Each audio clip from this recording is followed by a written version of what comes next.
আসসালামু আলাইকুম বন্ধুরা, আপনারা আশা করি ভালো আছেন।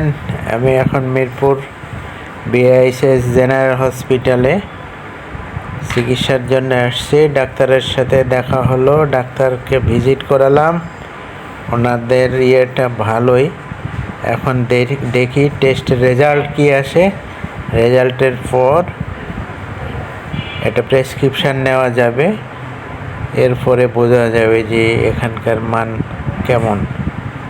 আপনারা ইচ্ছা করলে এখানে আসে চিকিৎসা নিতে পারেন। ধন্যবাদ সবাইকে। আমার এই ভিডিওটি যদি আপনাদের ভালো লাগে তাহলে সাবস্ক্রাইব করবেন।